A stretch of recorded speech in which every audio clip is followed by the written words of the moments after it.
Hey guys, welcome back to the channel. This is just a quick video on the Springbok squad that was announced today. Of course, Rassie has picked a 37-man squad. He's brought back 5 World Cup winners in Steven Kitshoff, Jaden Hendrickson, Caden Moody, the 3 that were injured. They all came back through the Currie Cup and played games there. Then he brought back Andre Esthuizen, who was, of course, red carded against Portugal and served a 2-match ban.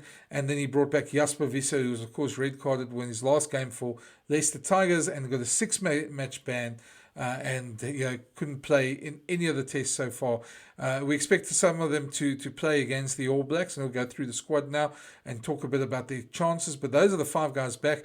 The one little surprise in the team, maybe not such a big surprise as my friend Hendrik Cronje had already reported it, was that Nicolaas van Rensburg is back in the squad as well. They give him cover for 5. They've, of course, got injuries to Franco Mostert and Doet de Jager. So there is a bit of a bit of a dearth at 5 there. They need some cover there. And Nicolaas van Rensburg, which is also interesting in itself, especially because when you look at it, Ruben van Heerden on the Stormers was the player initially named as the backup, as the standby player by Rassie in his initial 45-man squad. He's brought in Ron Nokia, who wasn't in the initial squad either, and he's brought in Nicolaas van Rensburg, who both leapfrogged Ruben van Heerden. So we'll probably, later in the week, as soon as we see Rassie again, that question will be asked, and we'll chat a bit about that. But for now, it's just an interesting tidbit that Nicolaas van Rensburg's come in from nowhere, especially when Rassie says in the press release that he had a great season for Montpellier, which no one's doubting. But when you have a player on standby, you sort of wonder to yourself what's going on. Could be just because Rassie wants to give the guy, Nicolaas van Rensburg, they're looking for something specific and he wants to give him a chance. But we'll certainly have the explanation as soon as we see Rassie again. That question will be asked and you'll see it right here on this channel as well. Just some other notes about the squad. 2 players fall out. That's Johan Grobbelaar and Morne van den Berg. They both fall out of the equation there. But basically, Rassie says in the press release that Jan-Hendrik Wessels will be there. And I think that's more a case of keeping Jan-Hendrik Wessels in the squad so he can learn more in the squad. They know they've got 2 fit hookers in Bongi Mbonambi and Malcolm Marx, and they probably feel that if there is an injury, they can call Johan Grobbelaar up. He's in Pretoria. It's very easy to get hold of him. It's not difficult. Everybody's in South Africa, and they can bring him in as well. So I think that's the one side. Morne van den Berg probably falls out just because Jaden Hendricks is back and just they have enough scrum halves now, and it's no use keeping all these players in the camp as well. So those are the 2 guys who fall out. The other interesting news is that Erke Snyman, they say, is going to be fit for the 2 All Black games, which obviously brings up quite a debate at 5 as well about who exactly will play. He's obviously the most experienced player, so we'll see him over there. But whether he'll get the starting nod, Ruan Nokia and Nicolaas van Rensburg are there. That tells me that it's probably just to give enough cover at 5 so that Pieter-Steph du Toit can play his more favoured 7. And anybody who watched the World Cup final last year will know how devastating he can be against the All Blacks and from that 7 jersey. Let's have a look at the team that was picked. You have props Thomas du Toit, who stays there. He's always been part of the extended squad for a long time now and played in the test in Perth. Good to see him. Kitshoff's back. Vincent Koch, Frans Malherbe, Oxenchair, Gerard Steenekamp, and Jan-Hendrik Wessels. Jan-Hendrik Wessels listed as a prop there, but he's actually the 3rd hooker. He's in that swinger role, so they'll use him at practices as the 3rd hooker. But yeah, out of those, you can pick two very, very potent front rows for the bench and for that. And I think you probably expect the Boks, depending on Kitshoff's form and what they feel, they would revert back to type there. And I think you'd see a very familiar 2 front rows in that team.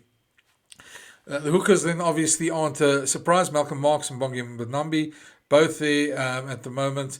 So it'd be interesting to see what they do. Both of them, who starts, who doesn't. Last year there was a lot, last time they played in South Africa, there was a lot of criticism when Malcolm Marx wasn't playing. He played a great game in Nelspruit and then was dropped for, well, not dropped, replaced by Joseph Dweba. And there was a lot of talk about that at that stage as well. And the Boks lost it against Ellis Park. That'll figure a lot in the Boks thinking going into this game. Locks, Eben Etzebeth, Salman Marat. Salman's going to be fine for coming back from concussion. Rossi said that after the game on Saturday. Ron Akir played again in Perth. Erkes Neyman, who injured his foot, but they've said he's fine. And then Nicolaas Janssen from Rensburg. Loose forwards, Ben Jason Dixon stays there. Peter Steph du Toit. Sia Khalees is obviously there. Elrich Lowe's been retained. Quagga Smith, Marco van Staden, and Jasper Visser. I expect Jasper Visser to come in and between him, Sia, and Peter Steph to be the starting lineup. Then it's just who's on the bench, and that really will depend on what type of game they want to play. You can easily see Ben Jason Dixon and Quagga Smith being on the bench, but again, it depends on the type of game they played. And Marco van Staden had a very good game in Perth. He'll also come into the reckoning there as well. Scrum halves, Jaden Hendrickse, Kobus Reinach, Grant Williams. Of course, Faf de Klerk is injured. And according to report, could be out for the rest of the year. It's interesting to see because you would almost think that Kobus Reinach has overtaken Faf and Grant Williams has overtaken the other scrum halves. Just with the way that Tony Brown wants to play, they want quick ball from the base. Jaden brings a different set of skills. He's a very good box kicker as well. And depending on what type of game they want to play against the All Blacks, it's going to be interesting to see what that selection is. Jaden was, of course, Faf's understudy for a long time when they were playing that sort of game. But you almost feel that sort of shifted now with Tony Brown being in that sort of era. Flavs, DHL, Stormers, Flavs, Mani Lebok and Sasha Feinberg Mngomezulu are both there. Andre Pollard's there as well. I expect Andre Pollard to be back in the pound seats there. And there's quite a discussion on him in our podcast this week. Look out for To The Last Drop a bit later as well. Midfielder, you can pick any combination of those. The Konya Arm, Damon Delenda, Andre Esthuizen and Jesse Creel. Any combination of those is world class. And you expect them to pick horses for courses almost, who they feel is going to have the most sort of impact against the All Blacks. Outside backs brings an interesting one though. Apalele Fassi was good in Perth as well, but you expect Vidi Leroux to be back at fullback.